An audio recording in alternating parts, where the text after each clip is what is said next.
Hi friends, welcome to Subscribe My YouTube channel. Thanks for watching. Subscribe to channel bell button. More videos coming. என்னோட பேரு விக்னேஷ். எனக்கு 23 வயசு ஆகுது. நான் காலேஜ்ல இப்போ ஃபைனல் இயர் படிச்சுட்டு இருக்கேன். என்னோட வீட்டில் நானும் அப்பா அம்மா 3 பேர் மட்டும்தான் இருக்கோம். என் கூட பிறந்தவங்க யாருமே இல்லை. என்னோட குடும்பத்தில் நான் மட்டும்தான் அப்படிங்கிறதுனால என்னோட அம்மா அப்பா என்னை ரொம்பவே செல்லமாகவும் சந்தோஷமாகவும் பார்த்துக்கிட்டாங்க.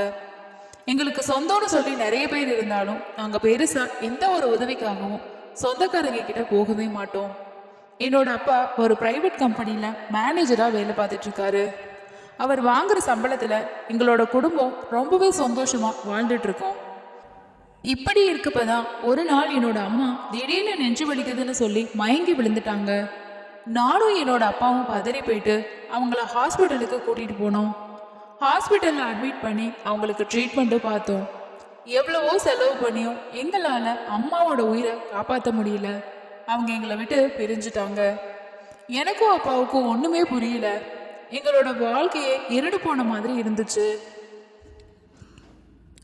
அம்மா எங்கள் கூட இருக்கும்போது விதவிதமாக எங்களுக்கு சமைச்சு போடுவாங்க. அவங்க கையால் சாப்பிட்ட எங்களுக்கு இப்போ ஹோட்டலில் சாப்பிட வேண்டிய சூழ்நிலை ஏற்பட்டுருச்சு.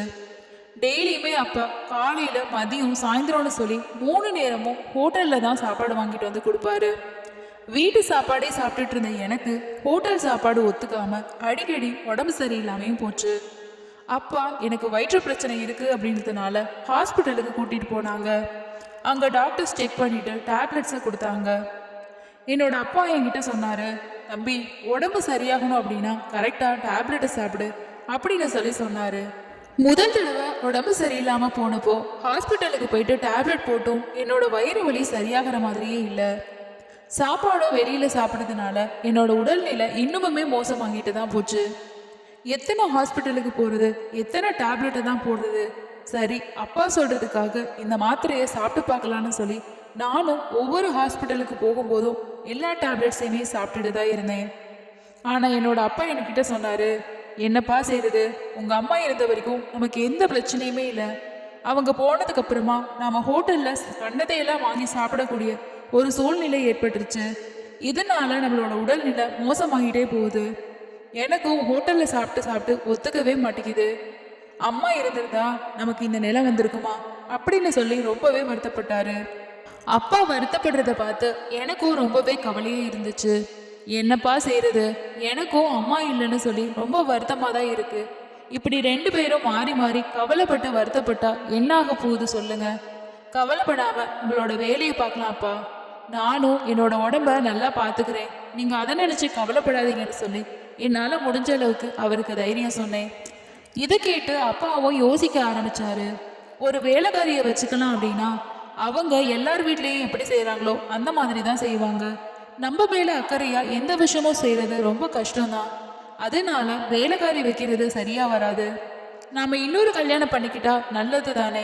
நம்மளோட பையனை அவங்க நல்லபடியாக பார்த்துக்குவாங்க. அப்படி ஒரு பொண்ணை பார்த்து கல்யாணம் பண்ணிக்கிட்டா என்னோட பையனும் நல்லா இருப்பானே. வெளியில் இருக்கவங்க பார்க்குறவங்க எல்லாருமே கேவலமாக பேசுவாங்க.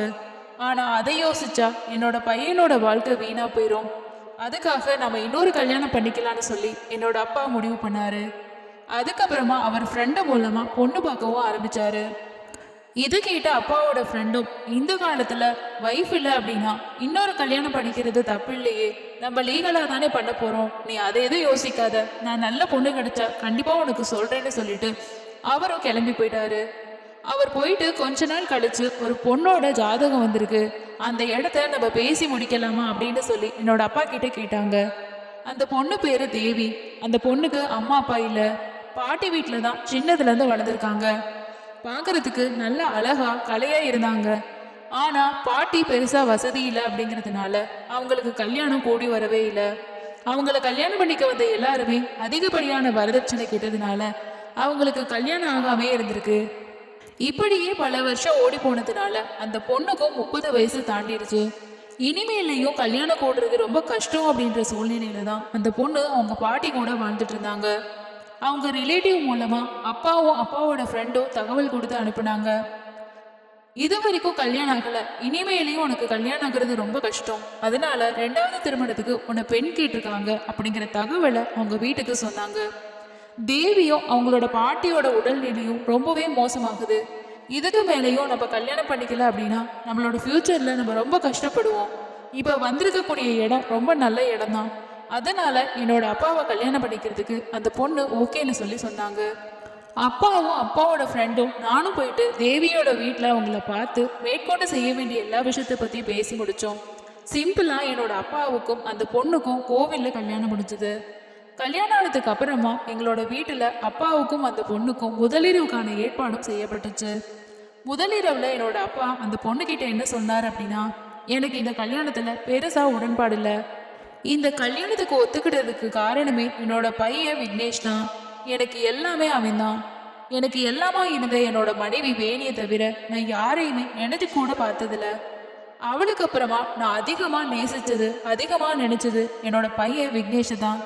எனக்கு ரொம்பவே அவனை பிடிக்கும். அவனை கவனிச்சுக்கிறதுக்கு ஆள் இல்லாததுனால தான் நான் இந்த கல்யாணத்துக்கே ஒத்துக்கிட்டேன். அவனை வேணி நல்லாவே பார்த்துக்குவா, நீயும் அவனை சந்தோஷமா பார்த்துக்குவியா அப்படின்னு சொல்லி அப்பா தேவி கிட்ட கேட்டிருக்காரு. அதுக்கு அவங்களோ நானும் அவனை சந்தோஷமா பார்த்துக்குவேன் அப்படின்னு சொல்லி உறுதி கொடுத்துருக்காங்க. எனக்கு இந்த வயசுல இந்த முதலிரவு வேலையெல்லாம் விருப்பமே கிடையாது அப்படின்னு சொல்லி என்னோட அப்பா சொல்லவும், சித்தி என்ன சொன்னாங்க அப்படின்னா, நானும் அதை தான் நினைச்சேன். என்னோட மனசுல நான் என்ன நினைச்சனோ அதே நீங்க சொல்லிடுங்க. இதுக்கப்புறமா நம்மளோட பையனை விக்னேஷை நம்ம நல்லபடியா பார்த்துக்கலாம் அப்படின்னு சொல்லி 2 பேரும் முடிவெடுத்தாங்க. இதுக்கப்புறமா என்னோட சித்தி எங்க வீட்டில் என்னையும் அப்பாவையும் ரொம்ப நல்லா பார்த்துக்க ஆரம்பிச்சாங்க. அம்மா இல்லாத குறை எங்களுக்கு கொஞ்சம் கொஞ்சமா குறைய ஆரம்பிச்சிச்சு. அப்பாவும் சித்திய விரும்ப ஆரம்பிச்சாரு. அதுக்கப்புறமா 2 பேரும் ரொம்பவே சந்தோஷமா இருக்க ஆரம்பிச்சாங்க. இதை பார்த்து எனக்கும் ரொம்பவே சந்தோஷமா இருந்துச்சு. எத்தனை நாள் தான் அப்பா நமக்காக உழைக்கிறாரு, இனிமேலையாவது அவர் சந்தோஷமா இருக்கட்டும் அப்படின்னு சொல்லி நான் நினைச்சேன். இதுக்கப்புறமா என்னோட சித்தி எங்களை நல்லா பார்த்துக்குவாங்க அப்படின்ற நம்பிக்கை எனக்கு அதிகமாகவே ஆச்சு. இப்படி போகிறப்பதான் ஒரு நாள் காலையில் சித்தி என்னை வந்து எழுப்புனாங்க.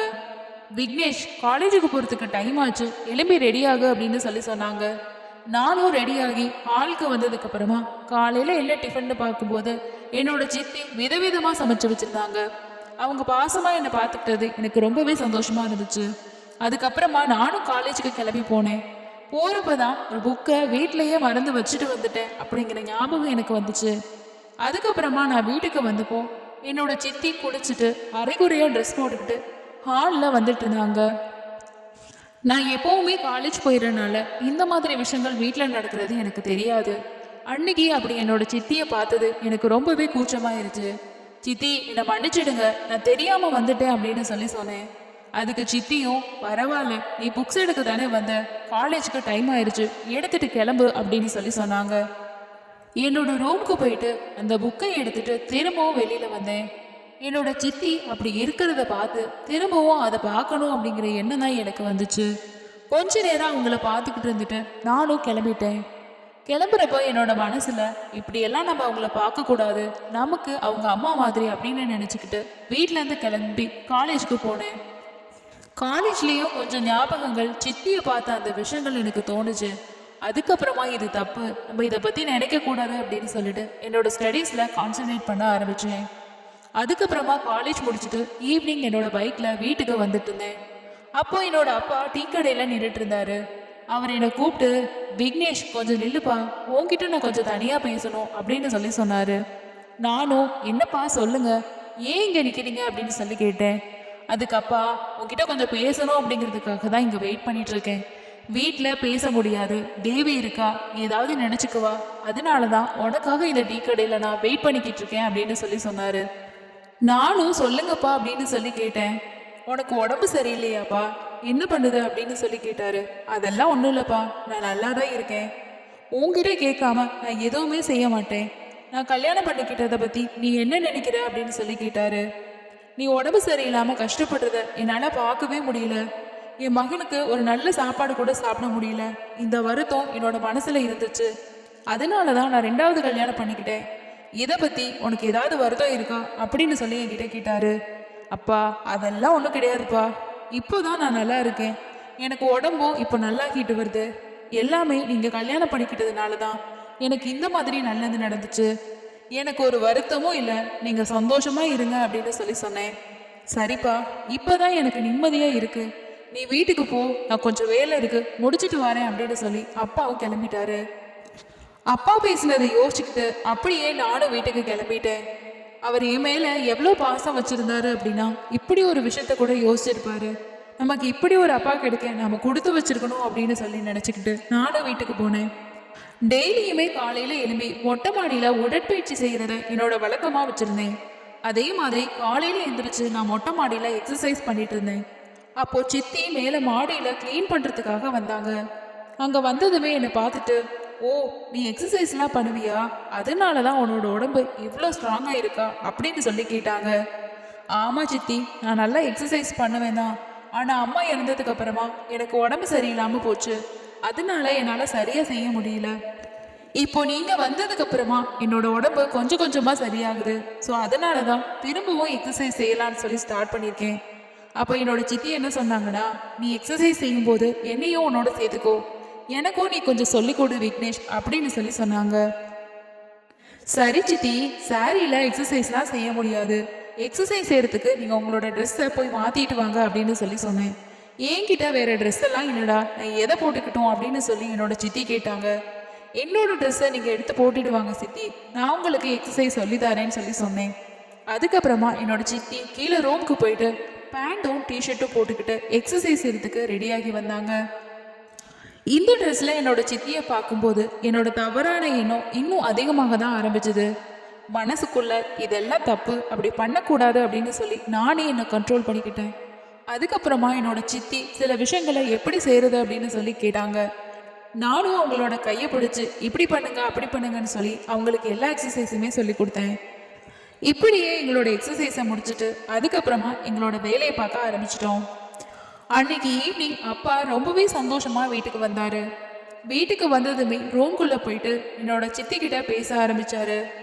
நான் இன்னைக்கு ரொம்பவே சந்தோஷமா இருக்கேன் அப்படின்னு சொல்லி சொன்னாரு. அதுக்கு சித்தியும் நானும் தான் சந்தோஷமா இருக்கேன் அப்படின்னு சொல்லி சொன்னாங்க. இன்னைக்கு ஆஃபீஸில் கொஞ்சம் வேலை அதிகமாக இருந்துச்சு, அதனால கொஞ்சம் டயர்டாக இருந்துச்சு. ஃப்ரெண்ட்ஸோடு சேர்ந்து கொஞ்சமாக சின்னதாக ஒரு பேக் மட்டும் எடுத்துக்கிட்டு வந்தேன் அப்படின்னு சொல்லி என்னோட அப்பா சொன்னார்.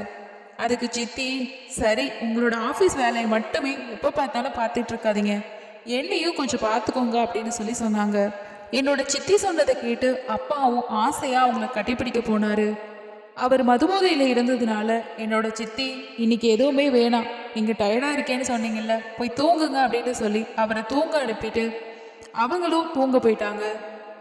தன்னோட கணவர் இப்படி இருக்காருன்னு நினச்சி ஒரே வெறுப்புலையும் கவலையிலையும் என்னோட சித்தி ஒரு மூலையில் உட்காந்து யோசிச்சுட்டு இருந்தாங்க. நானும் ஈவினிங் காலேஜ் முடிச்சுட்டு வீட்டுக்கு வந்தேன். ஏன் சித்தி இன்னைக்கு ஒரு மாதிரி இருக்கீங்க, எப்பவுமே கலகலன்னு பேசிட்டு இருப்பீங்க, இன்னைக்கு ஏன் ரொம்ப டல்லாக இருக்கீங்க அப்படின்னு சொல்லி கேட்டேன். நான் எவ்வளோ கேட்டேன், அவங்க எதுவுமே சொல்லலை. ஒன்றுமே இல்லை, உன்கிட்ட சொல்லி என்ன ஆக போகுது அப்படின்னு அழுதுகிட்டே இருந்தாங்க. அப்புறம் ஏன் சித்தி நீங்கள் அழுகுறீங்க, ஏன் சித்தி அப்பா ஏதாவது சொன்னாங்களா, அதுக்கு தான் அழுகுறீங்களா, எதுவாக இருந்தாலும் என்கிட்ட சொல்லுங்க அப்படின்னு சொல்லி கேட்டேன். அதுக்கு சித்தி என்ன சொன்னாங்க அப்படின்னா, உன்னோட அப்பா ஏதாவது சொன்னாதான் பரவாயில்லையே, அவர் தான் எதுவுமே சொல்ல மாட்டாரே, அவருக்கு குடி தான் முக்கியம், அவருக்கு அவர் பாட்டுக்கு வருவார் போவார், ஒரு மனுஷி இங்கே இருக்கேன்னு சொல்லி அவர் யோசிக்கவா போகிறாரு, என்னோட ஃபீலிங்ஸை புரிஞ்சுக்கவா போகிறாரு, எதுவும் தெரியுமா தெரியாதான்னு சொல்லியே எனக்கு தெரியல, எல்லாமே அவங்கவுங்க சந்தோஷத்தை தான் பார்க்குறாங்க, எனக்குன்னு ஆசை இருக்குது எதுவுமே கிடையாதா இந்த வீட்டில், உங்கள் அப்பாவுக்கு நான் ஒரு மெஷின் அப்படின்னு தான் நினைக்கிறேன், உங்களுக்கு சமைக்கணும், வீட்டு வேலை செய்யணும், துணி துவைக்கணும், திரும்பவும் சமைக்கணும், வீட்டு வேலை செய்யணும், அதுக்கப்புறமா உங்களோட துணியை துவைக்கணும், எனக்குன்னு எந்த ஆசையுமே கிடையாதா அப்படின்னு சொல்லி என்னோட சித்தி புலம்பி அழுக ஆரம்பிச்சாங்க. இதை கேட்டதுமே சித்தி எதை மீன் பண்ணுறாங்க அப்படின்றது எனக்கு புரிஞ்சிச்சு. சித்தி நீங்கள் கவலைப்படாதீங்க, உங்களுக்காக நான் இருக்கேன், எதுவாக இருந்தாலும் நீங்கள் என்கிட்ட சொல்லுங்க அப்படின்னு சொல்லி நான் உங்களுக்கு ஆறுதலாக சொன்னேன். நான் சொன்னதை கேட்டு என்னோட சித்தி கொஞ்சமாக சிரிக்க ஆரம்பிச்சாங்க. சரி சித்தி, நானும் சாப்பிடல, வாங்க 2 பேர் போய் சாப்பிடலான்னு சொல்லி அவங்கள சாப்பிட கூட்டிகிட்டு போனேன். 2 பேரும் உட்காந்து நிறைய விஷயங்களை பேசி சாப்பிட ஆரம்பித்தோம். அப்போ தான் என்னோட மனசில் இருக்கக்கூடிய ஆசையை என்னோட சித்திக்கிட்ட நான் வெளிப்படுத்தினேன். அப்போ தான் எனக்கு தெரிஞ்சது என்னோட சித்திக்கும் என் மேலே ஒரு இன்ட்ரெஸ்ட் இருக்குது அப்படிங்கிறத. என்னோட ஆசையை தெரிஞ்சுக்கிட்ட சித்தியும் நானும் அதுக்காக தான் வெயிட் பண்ணிக்கிட்டு இருக்கேன். உன்னோட அப்பா என்னை கண்டுக்கவே மாட்டேங்கிறாரு, நாம 2 பேரும் தனிமையில் இருந்தால் யாருக்கு தெரிய போகுது, நம்மளோட ஆசைகளை நாம தான் தீர்த்துக்கணும் அப்படின்னு சொல்லி சொன்னாங்க. அதை கேட்டதுக்கு அப்புறமா இது தப்பில்லை அப்படின்னு தோணுச்சு. அதுக்கப்புறம் நானும் சித்தியும் அன்னைக்கு தான் முதல் முறையா தனிமையில இருக்க ஆரம்பிச்சோம். அதுக்கப்புறமா என்னோட சித்தி ஏன் மூலமா அவங்களோட ஆசைகளை தீர்த்துக்கிட்டாங்க. அடுத்த நாள் நான் காலேஜ் போயிட்டு வீட்டுக்கு வரப்போ என்னோட அப்பாவுக்கு ஒரு மது பாட்டில வாங்கிட்டு வந்தேன். நீயா போய் வாங்கிட்டு வந்தவன்னு சொல்லி என்னோட அப்பா கேட்பாருன்றதுக்காக என்னோட ஃப்ரெண்டோட அப்பா வெளிநாட்டுலேருந்து வந்திருக்காரு. அவர் தான் இந்த பாட்டிலை உங்ககிட்ட கொடுக்க சொல்லி கொடுத்தாருன்னு சொல்லி என்னோட அப்பா கிட்ட கொடுத்தேன். அப்பாவுக்கு அந்த பாட்டிலை பார்த்ததும் ரொம்பவே சந்தோஷம். ஃபாரின் சரக்கா, சரி இன்னைக்கு ஒரு டேஸ்ட் பார்த்துடலான்னு சொல்லிட்டு என்னோட அப்பா மது குடிக்க ஆரம்பிச்சிட்டாரு. குடிச்சா லைட்டாக தான் குடிப்பாரு. ஸோ சுயநினைவு இருந்துச்சுன்னா என்னோட சித்தி கூட நான் உல்லாசமாக இருக்க முடியாதுன்னு நினச்சி என்னோட அப்பாவோட பக்கத்தில் உட்காந்து அவருக்கு நான் கம்பெனி கொடுக்க ஆரம்பித்தேன். என்னோட அப்பா போதையில் மயங்குற வரைக்கும் அவருக்கு நிறைய ஊற்றி கொடுத்துக்கிட்டே இருந்தேன். கொஞ்ச நேரத்தில் அவருமே நல்லா குடிச்சிட்டு அதே இடத்துல தூங்க ஆரம்பிச்சிட்டாரு. அப்பா தூங்கிட்டாரு அப்படின்றத கன்ஃபார்ம் பண்ணதுக்கு அப்புறமா என்னோட அப்பாவோட ரூமுக்கு போயிட்டு சித்தி கூட நான் தனிமையில் இருக்க ஆரம்பித்தேன். இப்படியே எப்பெல்லாம் எங்களுக்கு நைட் டைமில் 2 பேரும் ஒன்றா இருக்கணும்னு தோணுதோ அப்பெல்லாம் என்னோட அப்பாவுக்கு நான் மது வாங்கி கொடுக்க ஆரம்பித்தேன். ஆரம்பத்தில் என்னோட அப்பா இந்த விஷயத்த பெருசாக யோசிக்கவே இல்லை. ஆனால் போக போக அவருக்கு எங்கள் மேலே சந்தேகம் வர ஆரம்பிச்சது. அப்படி இருக்கப்ப தான் ஒரு நாள் என்னோட அப்பா அவரோட ட்ரெஸ் எல்லாம் ரூமில் பேக் பண்ணிக்கிட்டு இருந்தாரு. நான் வெளியூருக்கு போகிறேன், வர்றதுக்கு 2 நாள் ஆகும்னு சொல்லி என்னோட சித்திக்கிட்ட சொல்லிட்டு இருந்தாரு. அப்பா வெளியூருக்கு போயிட்டா நாங்கள் நினச்ச நேரம் ரொம்பவே சந்தோஷமா எந்த ஒரு டிஸ்டர்பன்ஸும் இல்லாமல் இருக்கலாம்னு சொல்லி தான் நானும் என்னோட சித்தியும் நினச்சோம். அப்போ என்னோட சித்தி என் பக்கத்துலேயே நின்றுட்டு இருந்தாங்க. இன்னைக்கு உங்கள் அப்பா போயிட்டார் அப்படின்னா 2 நாள் ஆகுமா வர்றதுக்கு, அது வரைக்கும் நம்ம ரொம்ப சந்தோஷமா இருக்கலாம்னு சொல்லி என் காதில் கிசுகிசுத்தாங்க. அப்போ என்னோட அப்பா 2 பேரும் ரொம்ப கவனமாக இருங்க, நான் 2 நாளில் வந்துடுவேன், என்னோட வேலை முடிஞ்சிடும், சரி நான் கிளம்பட்டுமா அப்படின்னு சொல்லி சொன்னார். அதுக்கப்புறமா அப்பாவை வெளியில் வாசல் வரைக்கும் கொண்டு வந்து விட்டுட்டு நானும் என்னோட சித்தியும் கதவை பூட்டிக்கிட்டு 2 பேரும் ரூமுக்கு போயிட்டு எங்களோட வேலையை பார்க்க ஆரம்பித்தோம். ஆனால் அப்பா எங்கள் 2 பேர்த்தையும் கண்டுபிடிக்கிறதுக்காக தான் போகிறாரு அப்படிங்கிறது அது வரைக்கும் எங்களுக்கு தெரியாது. வெளியில் போன அப்பா எங்களோட பெட்ரூம் ஜன்னல் கிட்ட வந்து நின்று உள்ள நாங்கள் 2 பேரும் என்ன பண்ணிட்டு இருக்கோம் அப்படின்னு சொல்லி பார்த்தாரு. நானும் சித்தியும் இப்படி செய்யறதை பார்த்ததுமே அப்பா மனசு உடைஞ்சு கதறி அழுக ஆரம்பிச்சாரு. நான் நம்பி இருந்த 2 பேரும் எனக்கு இப்படி ஒரு துரோகத்தை செஞ்சுட்டாங்களே அப்படின்னு சொல்லி என்னோட அப்பாவால் அதை ஏற்றுக்கவே முடியல. தன்னோட மகன் ஒரு நேரம் ஒழுங்கா சாப்பிடாம கஷ்டப்படுறானே அப்படின்னு நினைச்சுதானே நாம இன்னொரு கல்யாணம் பண்ணிக்கிட்டோம். ஆனா இவங்க 2 பேரும் இப்படி பண்றாங்களே அப்படின்னு சொல்லி என்னோட அப்பா ரொம்பவே வேதனைப்பட்டாரு. நான் யாரை நம்பி இருந்தனோ அவங்க எல்லாமே எனக்கு துரோகம் செஞ்சுட்டு இருக்காங்க. வேணி, நான் உனக்கு செஞ்ச துரோகத்துக்கு தான் இதெல்லாம் எனக்கு தேவைதான் அப்படின்னு சொல்லி அப்பா கத்தி கதறி அழுக ஆரம்பிச்சாரு. இதெல்லாம் வெளியே தெரிஞ்சா நான் எப்படி ஊர்ல தலை காட்டுவேன்? இந்த விஷயம் என்னோட சொந்தக்காரங்களுக்கு தெரிஞ்சா அவங்க என்னை காரி துப்ப மாட்டாங்களா? என்னோட குடும்பமே பாழா போச்சே. இப்படி ஒரு கேடுகட்ட செயலை பார்த்ததுக்கு அப்புறமா நான் எப்படி உயிரோட இருக்க முடியும்? இது எல்லாத்தையும் பார்த்து நொந்து போன என்னோட அப்பா வெளியூருக்கு வேலைக்கு போறேன்னு சொல்லிட்டு பார்க்கு போயிட்டு நல்லா குடிச்சிட்டு அன்னைக்கே திரும்ப வீட்டுக்கு வந்தாரு. வீட்டில் என்னோட சித்தி சோஃபால உட்காந்துருக்கிறத பார்த்ததுமே, என்ன தேவி இன்னைக்கு ரொம்ப வேலையா இருந்திருப்ப போல அப்படின்னு சொல்லி கேட்டாரு. இருக்கும், 1-2 எந்த கவலையும் கிடையாது உனக்கு. வெளியில என்னைய பார்த்து ஊரே சிரிக்குதுன்னு சொல்லி என்னோட அப்பா சொன்னாரு. இதை கேட்டு என்னோட சித்தி கோவத்துல, எதுக்கு சிரிக்குதாமா? குடிச்சிட்டு வந்து உளராதீங்க, போய் தூங்குங்க அப்படின்னு சொல்லி சொன்னாங்க. பகல்லையே குடிக்க வேண்டியதுதான், ராத்திரியிலேயே குடிக்க வேண்டியதுதான் அப்படின்னு சொல்லி என்னோட சித்தி முணங்கிக்கிட்டே இருந்தாங்க. இதுக்கு என்னோட அப்பா, ஆமாண்டி நீ பண்ண காரியத்துக்கு குடிச்சுக்கிட்டே தான் இருக்கணும், எனக்கு அப்படியே எங்கேயாவது கண்காணாத இடத்துக்கு போயிடலாம் போல இருக்கு அப்படின்னு சொல்லி சொன்னாரு.